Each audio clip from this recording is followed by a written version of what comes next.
97.3 ESPN presents The Sports Bash with Mike Gill. It's time for Football at 4 with Geoff Mosher, powered by InsideTheBirds.com. We expect to win every time we step on the field. That's just the mindset that we have. Now, live from inside the Matt Black Kia Studios, it's Football at 4.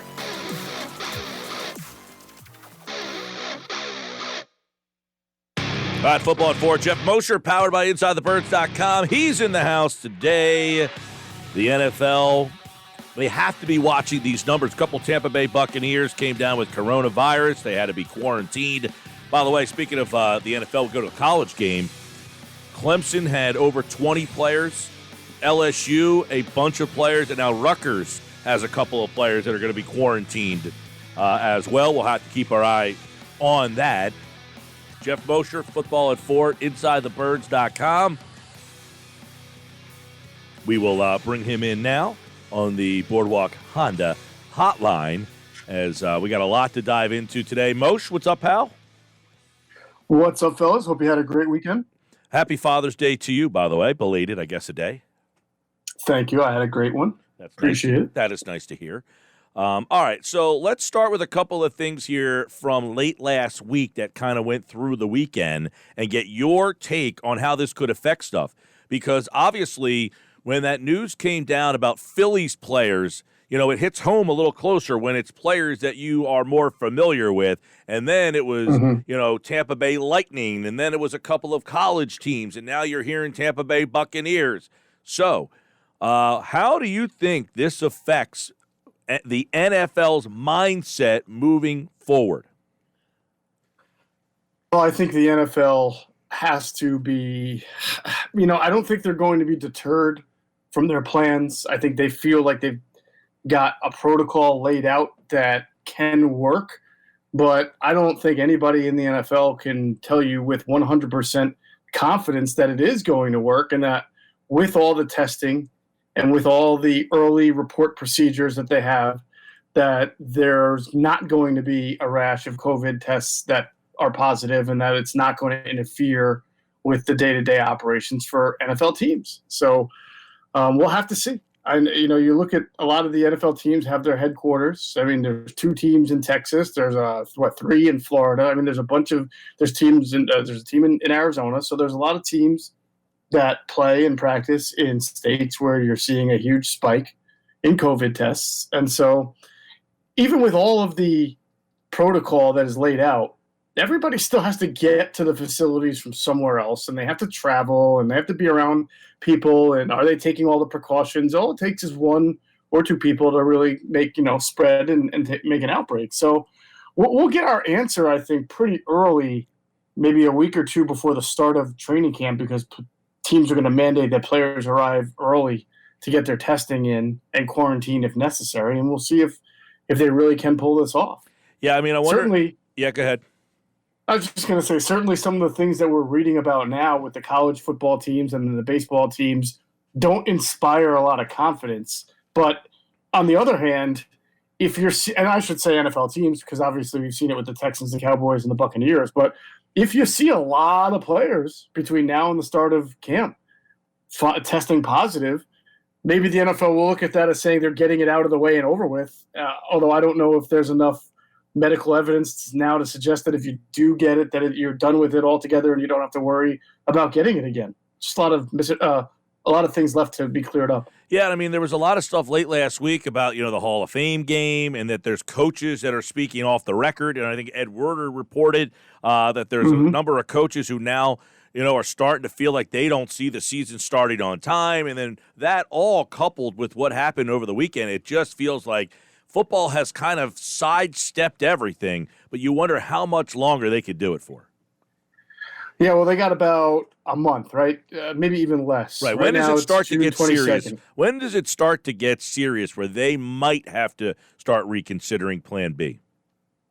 That's a good question. Right now it's June 22nd. So for a lot of teams, training camp will start day 1 in about a month or about 5 weeks. But again, players will be coming in earlier, a week, maybe 2 weeks in advance, I've been hearing, to get their testing, to get quarantined if necessary. to adhere to all the precautions. If you see a rampant amount of positive tests once teams start reporting, and that's going to knock guys out of camp for a week or two, the NFL will still probably try to go on with the players who are healthy because the rosters are so big. But then you have to see what kind of domino effect happens as camp goes along. If we're, say, in the middle of August and you have a bunch of NFL teams that have been missing a sizable chunk of their roster because of COVID or just because of quarantining, and these coaches are really not able to instill their game plans, both offensively and defensively and special teams, to their teams because they just haven't had the consistent number of healthy guys, and that's going to be a problem. Yeah, it absolutely is. And I was just thinking, is it possible that we might not actually have football at all? Are they going to look at what college football does and then maybe try and base their decision off of how it goes for college football? I mean, I can't imagine the NFL not finding a way, whether it's right or wrong. I just think with the power of the National Football League, they will find some sort of way to get their product on the field, whether it's with eighth stringers because people are going down testing positive, or maybe it works out perfectly for them where not that many people do get it. But I can't imagine no NFL at all. Can you? Well, I can imagine it, Hunter, and only under the circumstance. Well, I mean, I agree with you. I think the NFL, under almost every circumstance, wants to be able to get its product going. But, take a look at baseball and, the idea that they might not – you have owners, right, who don't want to play because they think they're going to lose money. Now, NFL may not have to worry about that per se as much as under your scenario, where if you have a lot of players who have tested positive and who haven't practiced and who've been out, and you have to have Sunday night and Monday night and Thursday night games – featuring, third-string quarterbacks and 3/5 of an offensive line that are backups and, really ugly football, I'm not sure that the league is going to think that that's the best thing for the season because they're paying everybody's salary, right? So everybody's going to have to pay all the owners are going to have to pay the same salaries, and then they're going to wind up potentially seeing games played by second and third stringers, theoretically. Then they may have to worry about ratings, and then they have to worry about the cap going down and things like that. I mean, I think it would take a lot for NFL owners to say it's not worth having a season, but I can't just completely rule it out. I think we'd have to actually see how much of an impact COVID had on the season before we even make that decision. We often hear, Geoff Mosher with us, Football at 4, powered by InsideTheBirds.com. We often hear that the most powerful people in sports aren't the leagues or the teams or the owners, but it's the television networks here. And you wonder how much pressure would the NFL have, to put some sort of product out on the field? You mean from a TV standpoint? Yes, like the, if the NBA is playing, okay? Now, the NBA is, in my opinion, they're in a much better and different situation than these other sports. They have a bubble that seems to make sense that you can keep people there. I don't know that a bubble situation works for the NFL. Yeah, I don't think a bubble situation could work for the NFL, given how big the teams are with their coaching staffs and their players and their medical staffs and all the people that are involved. And I'm not 100% sure that the NBA's bubble system is going to work out. I mean, we're far from that being considered a success because it hasn't even started yet. So we have to see how that works out before we can even say that. I'm just saying, I agree. I'm just saying, in my opinion, they have a much better chance because of how small their rosters are and that you can house everybody there. They have 3 arenas. You can play 3 games in each arena each day. It just seems that it's a much better, more conducive setup than, say, hey, I don't even know how football would play in a bubble situation. I mean, what place has multiple football fields where you can house 32 teams and play football games there all day on a Sunday? I don't know, and I know it's really interesting. I would love to know what the NFL is, the owners themselves think about it from a financial standpoint. Because again, if you have a season, that means you're paying your players, and if you're paying your players, you're paying it on that cash and liquid that you put out that you think that the players are worth and what your franchise is worth. And if you're worried about this year and maybe even next year, who knows, and taking a hit, you might be worried about even putting out that money this year if the cap goes down. So, I mean, to me, it's not it's not coincidental that a lot of first-round picks have not yet signed, right? There's got to be something that involved with that, with money and the seeing the team's medical staffs. And also, I'm sure Jamal Adams has come up in your guys' conversation. He wants money, he wants to be out of the Jets, he wants his extension.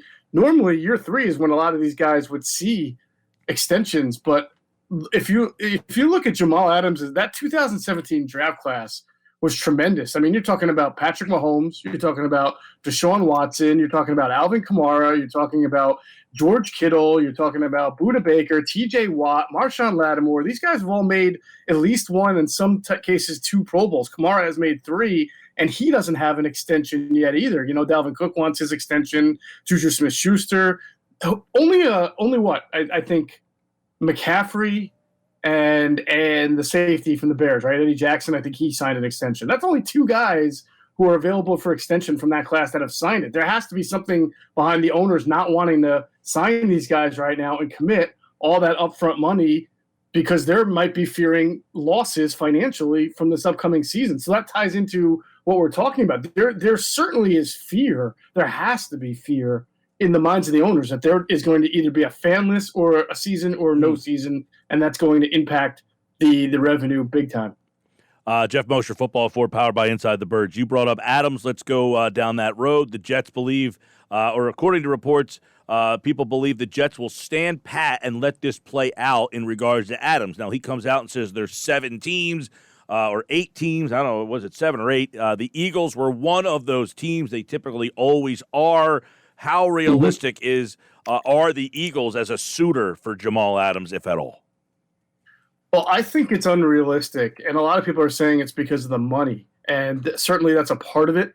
But I think that there's the bigger reason that it's unrealistic is because as you just mentioned with the Jets, I don't see why the Jets would feel the need to trade him for anything less than something absurd like 2 first-round draft picks. And he's really good. I like him a lot. I'm not sure he's worth 2 first-round picks, though. But if you're the Jets, you look at Jamal Adams and you say, you know what? He's one of the best at his position, and we have him under control for this year, his 4th year. We have him under control for the 5th year because of the 5th-year option. And theoretically, we could control him for 2 more years with the franchise tag if we really wanted to do that. I doubt they do, but nonetheless, they have him under control for at least 2 and possibly 4 years. And as much of a stink that Jamal Adams wants to create publicly through social media, through a list of teams he would probably be traded for, there's not much he can do to force the Jets to trade him. I mean, he's not in a situation like Le'Veon Bell where he's made a lot of money and it will sit out like Le'Veon Bell did for a year and then become a free agent, because again, Le'Veon Bell was able to go to a different team. The Jets still control him for 2 years. So I don't see why the Jets would be forced to move him. They were 6-2 in their last 8 games last year. They were 7-6 in games that Sam Darnold started. I think we saw up close, even though the Eagles routed the Jets, that was a little bit closer than the final score appeared. Obviously, Luke Falk started, but the Eagles had trouble moving the ball consistently against that defense, and Adams was a big reason why, and Greg Williams is a good defensive coordinator. So the Jets are going to deal with the public blow right now, but they're thinking that they got a chance to compete in a division next year that's not going to have Tom Brady, and the Bills will be the favorites, but that's just a paper title. And why would they be forced to move him just because he's making a big public stink? It doesn't matter. They don't have to move him. They can deal with the bad PR. And it's very possible that next year, if they get off to a good start, if there is NFL football and the owner's a little bit more, or a little less afraid about spending and committing big money, that they'll offer Adams what he wants, and Adams will feel more comfortable with the situation. So I think that's the biggest reason why you won't see Adams traded. But I will say this, Adams could be signed by the Eagles a little bit easier, I think, because of that 2 years than, say, like an Ngakoue or a Jadeveon Clowney who's a free agent. Because this year alone, Adams is not going to make a whole lot of money. I think he's making less than $1 million in salary. Yeah, it's like $750. So if the Eagles could acquire him, right, and give him a new deal, maybe it comes with like $35 to $45 million guaranteed, and they could take a good chunk of that guaranteed money and put it into this year's cap. right? They could say, hey, we're going to put like, that's a bookkeeping thing. He still gets the same money, but they're $20 million under the cap this year. They could use that cap space to eat up a big chunk of that. And then you have less guaranteed money next year, the year after, the year after. So that keeps his base number low, his salary cap number low, which is exactly what the Eagles need as they go forward because of their cap troubles after this year. So real quick on Adams then, there is a path. Then people feel like the cap problem, but there is a path to fit him in. Then, yeah, I mean, there's a path to fit in anybody. It's just how much are you willing to take on a salary, and then you have to cut bait with a lot of other people to make that happen. But I think with Adams, it's easier.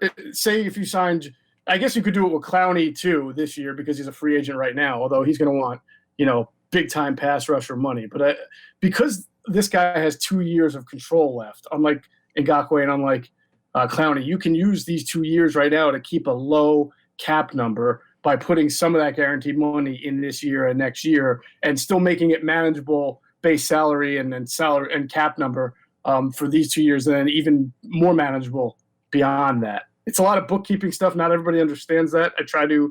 It's kind of like what they did with Carson Wentz. They gave him a big signing bonus after 3 years, so that these last 2 years, his cap number has been big, but not exorbitant, not crazy big. When discussing the Adams trade, Ertz and Goddard always come up into play because, hey, you got two great tight ends. So my question is, do you think that Ertz and Goddard will be here for the long run when it comes to this organization? Or do you think that whether it's for Adams or maybe another player down the road, they utilize the fact that they do have two great tight ends and they might actually move on from one of them at some point? Yeah, that's a good question, Hunter. And I would look at it almost similarly from a contract standpoint for both of them. Zach Ertz wants to be, have a contract that's commensurate with the top tight ends. He deserves that. They need to wait for George Kittle to sign, who's also from that Adams class, by the way, to sign his extension to kind of figure out what the right number is for Ertz. Instead of trading one to pay the other, what they can do, Hunter, is say, you know what, we have Dallas Goedert still for 2 more years on his 4-year deal, right? Because he's only been in the league 2 years. So we've got him this year and we have him next year. So if we're going to want to have both guys, but we want to make this work, what we can do is when we extend Zach Ertz, we're going to give all his most of that money is going to be in the next 2 years, so that by the time the guaranteed money is up on Zach Ertz's new deal in 2 years, that'll be at the same time that they want to sign Goddard to a long-term contract. Okay, and then they can make a decision then. They can say, all right, well, we just had 2 more years of Ertz, but Goddard has really grown in these 4 years, and we're ready to move on. We've grown our wide receiver base, so we're ready to be more of a 3-receiver, 1 tight end team again. Or they can decide that their receivers just haven't lived up, and then you need both tight ends, and they can just kind of put more money in the tight end position than in the wide receiver position. But at least they have 2 years of Goddard under contract right now before they have to make that decision. And that, to me, would make sense if they want to give Ertz a contract extension, which they should, is to put most of that money into 2 years and then make a decision after those 2 years on who to move on from. Yeah, absolutely. I like having both tight ends. I know a lot of people look at it as a luxury. You don't need 2 great tight ends, but you look around the league and you see that tight ends are definitely very powerful to offenses, and having 2 of them would be great. But I kind of want to transition into Carson Wentz because I know you had Greg Cosell on and he was breaking down some Eagles tape. And I just want to know, what's the most interesting comment you heard from Greg Cosell about Carson Wentz and what he sees in film? Yeah, and I hate to be the negative. I just stuck in my head. He talked a lot about Carson Wentz missing the layups, and it was really interesting. I think that's something that we all thought last year when he was really going through his struggles in late October and early November, that there were some certain plays, and I think it all sticks out in our head, like trying to hit Miles Sanders on the sideline on a very routine throw to the flat where he would just sail it over his head and out of bounds. And then even a couple to the receivers just got sailed that you never saw Carson Wentz do in 2017. And I specifically asked Greg if he remembered this being an issue with Carson his last year at North Dakota State, or even his first 2 years in the NFL. And I believe what Greg said is, maybe every once in a while, but last year it was just so apparent that there were just too many layups missed for a quarterback of Carson Wentz's caliber. And he wasn't down on Carson. He still thinks Carson's a tremendous talent. But when we talk about the best of the position, whether it's Aaron Rodgers or Tom Brady, Patrick Mahomes, those guys don't miss the easy ones. They just don't miss layups. And that was an issue for Carson Wentz at times last year. Geoff Mosher, Football at 4, powered by InsideTheBirds.com. Before we roll here, the news today on Dak Prescott signing the franchise tender. That will pay him $31.4 million. Both sides are going to look to iron things out long term, but are you surprised that just on a random Monday, Dak Prescott signs the franchise tender? Not really surprised. I mean, he could have probably waited until the very last day, but it sounds like I think, again, with COVID just not making anybody do anything, you might as well sign now, guarantee yourself what you can before the league makes any kind of strange decision. So at least now you've guaranteed yourself that money, and they will probably continue to work toward a long-term deal, or Dak will continue to try to follow the same footsteps laid out by Kirk Cousins, which is to play on these one-year deals that pay you a boatload of money, and then when you are finally a free agent, you sign maybe like an all guaranteed deal. And I'm sure somebody would give it to him, just like they did the Vikings did for Kirk Cousins. Crazy stuff. As you mentioned, you wonder how much the impact that COVID had on his decision. Did he just say, you know what, I don't know that I can even get any more money given the environment that we're in right now. I'll just accept that deal. And I think that's a smart thing to do. I mean, who knows what's around door number 2 or what's behind door number 2. I mean, like tomorrow you could hear a bunch of players tested positive, the league panics and shuts down. I mean, you just never know what's going to happen. So you might as well sign and get the money that you're going to be owed now before it's too late. Did the Eagles make any statement, or are they, I'm assuming they're aware of this Dallas Goedert stuff? All I've seen, I just know that they're aware of it. I don't think they've made any official statement on it. All right, because that video, man, he really, he got cold clocked pretty good there. You hope that. Yeah, I heard Hunter say that what you initially read and then what you see on video is a lot different. I agree with him. You think like maybe somebody just kind of like slapped him upside the head, sucker punch, and he wasn't allowed to see him hit the ground like that and be motionless was a shock to the senses. All right, more on that. Go check out the video on our website, 973ESPN.com. Football at 4, powered by Inside the Birds. Geoff Mosher today. Andrew DeCecco is in tomorrow. Mosher's back on Wednesday, and then Adam Kaplan on Thursday here for Football at 4. All right, Mosher, take care, pal. All right, have a great day, guys. All right, Mosher, Monday, 4, Inside the Birds, Football at 4.